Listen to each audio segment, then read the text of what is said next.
Genesis 14. In the days of Amraphel, king of Shinar, Arioch, king of Elasar, Chedorlaomer, king of Elam, and Tidal, king of Goyim. These kings made war with Bera, king of Sodom, Bersha, king of Gomorrah, Shinab, king of Admah, Shemeber, king of Zeboim, and the king of Bela, that is Zoar. And all these joined forces in the valley of Siddim, that is the Salt Sea. 12 years they had served Chedorlaomer, but in the 13th year they rebelled.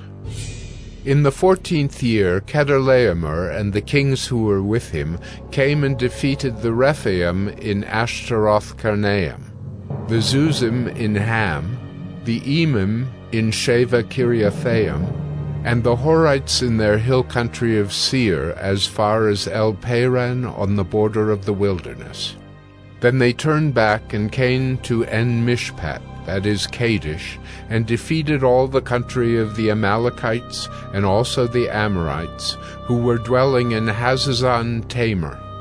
Then the king of Sodom, the king of Gomorrah, the king of Admah, the king of Zeboim, and the king of Bela, that is Zoar, went out, and they joined battle in the valley of Siddim with Chedorlaomer, king of Elam, Tidal, king of Goyim, Amraphel, king of Shinar, and Arioch, king of Elasar, 4 kings against 5.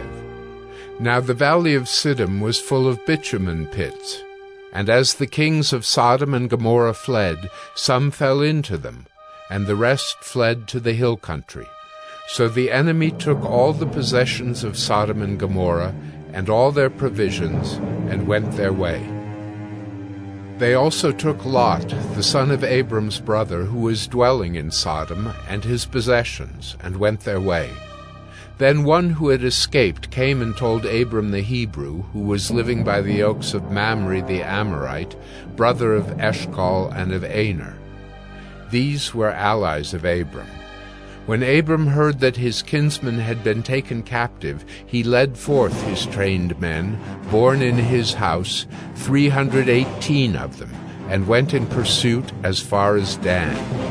And he divided his forces against them by night, he and his servants, and defeated them and pursued them to Hobah, north of Damascus. Then he brought back all the possessions, and also brought back his kinsman Lot with his possessions, and the women and the people. After his return from the defeat of Chedorlaomer and the kings who were with him, the king of Sodom went out to meet him at the valley of Sheva, that is, the king's valley. And Melchizedek, king of Salem, brought out bread and wine. He was priest of God Most High, and he blessed him, and said, "Blessed be Abram by God Most High, possessor of heaven and earth. And blessed be God Most High, who has delivered your enemies into your hand." And Abram gave him 1/10 of everything. And the king of Sodom said to Abram, "Give me the persons, but take the goods for yourself."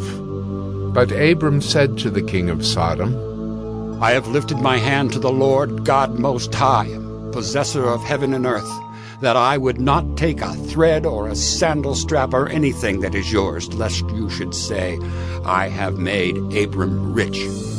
I will take nothing but what the young men have eaten, and the share of the men who went with me. Let Aner, Eshcol, and Mamre take their share,